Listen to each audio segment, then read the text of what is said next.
ಇವತ್ತು 75ನೇ ವರ್ಷದ ವಜ್ರ ಮಹೋತ್ಸವದ ಒಂದು ವಾರ್ಷಿಕ ಮಹಾಸಭೆ ಬಹಳ ಯಶಸ್ವಿಯಾಗಿ ಇಲ್ಲಿವರೆಗೂ ಕೂಡ ಸಂಘದ ಸದಸ್ಯರುಗಳಿಂದ ಆರೋಗ್ಯಕರವಾದ ಚರ್ಚೆಯಲ್ಲಿ ಎಲ್ಲರೂ ಭಾಗವಹಿಸಿ ಒಂದು ಒಳ್ಳೆಯ ತೀರ್ಮಾನವನ್ನು ಸಂಘದ ಅಭಿವೃದ್ಧಿಗಾಗಿ ಎಲ್ಲ ಸದಸ್ಯರು ನೀಡಿರುತ್ತಾರೆ. ಆ ಒಂದು ನೀಡಿದಂಥ ಸಲಹೆ ಸೂಚನೆಗಳನ್ನು ಆಡಳಿತ ಮಂಡಳಿ ಸ್ವೀಕರಿಸಿ ಮುಂದೆ ಸಂಘವನ್ನು ಅಭಿವೃದ್ಧಿ ಪಥದತ್ತ ಕೊಂಡೊಯ್ಯೋದಕ್ಕೆ ನಾವು ಕಠಿಣಬದ್ಧರಾಗಿದ್ದೀವಿ ಅಂತೇಳಿ ಈ ಸಂದರ್ಭದಲ್ಲಿ ನಾನು ನಿಮಗೆ ತಿಳಿಸ್ತಾ ಇದ್ದೀನಿ. ಬೈಲಾ ವಿಚಾರದಲ್ಲಿ ಸಾಕಷ್ಟು ಚರ್ಚೆ ಆಯಿತು, ಸದಸ್ಯರು ಅಸಮಾಧಾನ ವ್ಯಕ್ತಪಡಿಸಿದ್ದಾರೆ. ಬೈಲಾ ವಿಚಾರದಲ್ಲಿ ಮುಂದಿನ ಆಗಸ್ಟ್ ತಿಂಗಳಲ್ಲಿ ಮಹಾಸಭೆ ಕರೆದು ಆ ಮಹಾಸಭೆಯಲ್ಲಿ ಈ ಬೈಲಾಗೆ ತಿದ್ದುಪಡಿ ತರುವಂಥ ಕಾರ್ಯವನ್ನು ಸಂಬಂಧಪಟ್ಟ ಇಲಾಖಾ ಅಧಿಕಾರಿಗಳ ಕಾನೂನು ಸಲಹೆಯನ್ನು ಪಡೆದು ಅದನ್ನು ತೀರ್ಮಾನ ಮಾಡೋದಕ್ಕೆ ನಾನು ಈಗಾಗಲೇ ಕ್ರಮವನ್ನು ವಹಿಸಿದ್ದೇನೆ.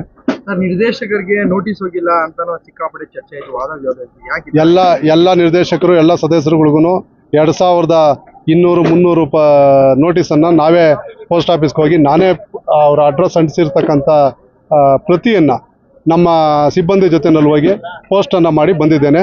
ಇದು ಟೆಕ್ನಿಕಲ್ ಇಶ್ಯೂಸ್ ಬಂದು ಪೋಸ್ಟ್ ಆಫೀಸ್ದು.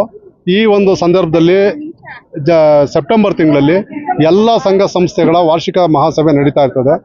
ಎಲ್ಲರೂ ಕೂಡ ನೋಟಿಸ್ಗಳನ್ನು ಪೋಸ್ಟ್ ಆಫೀಸ್ಗೆ ಸುಮಾರು ಸಾವಿರಾರು ನೋಟಿಸ್ಗಳನ್ನು, ನಮ್ಮದೊಂದೇ ಅಲ್ಲ, ನಮ್ಮದು 2000 ಆದರೆ ಇನ್ನೊಂದು ಇದರಲ್ಲಿ ಟೌನ್ ಕೋಆಪರೇಟಿವ್ ಸೊಸೈಟಿನಲ್ಲಿ ಅವ್ರದ್ದೊಂದು 3000, ಬೇರೆ VSS ಒಂದು 3000, ಹೀಗೆ ಒಂದು 20,000-30,000 ಪೋಸ್ಟ್ ಆಫೀಸ್ಗೆ ನೋಟಿಸ್ಗಳು ಹೋದರೆ ಅವರು ಸ್ವಲ್ಪ ಕನ್ಫ್ಯೂಸ್ ಆಗಿ ಕೆಲವರಿಗೆ ನೋಟಿಸನ್ನು ನೀಡಿರ್ಬೋದು ಅಥವಾ ಉಳಿಸ್ಕೊಂಡಿರ್ಬೋದು ಅಥವಾ ಆ ಆಫೀಸಲ್ಲೇ ಉಳಿಕೆ ಆಗಿರ್ಬೋದು.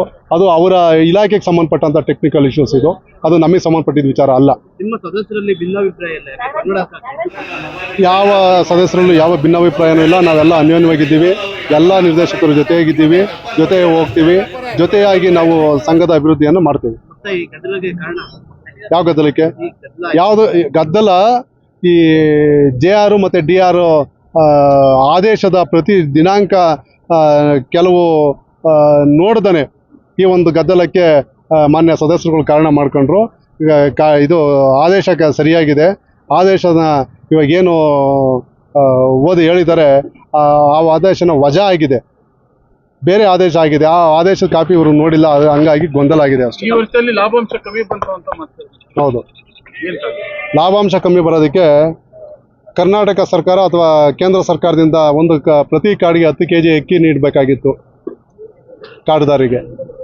ಅದು ಏಕ್ದಮ್ 5 kg ಅಕ್ಕಿಗೆ ಸರ್ಕಾರ ಇಳಿಸಿರೋದ್ರಿಂದ ನಮಗೆ ಲಾಭಾಂಶದಲ್ಲಿ ಕಮ್ಮಿ ಆಗುವಂಥ ಒಂದು ಸನ್ನಿವೇಶ ಆಗಿದೆ.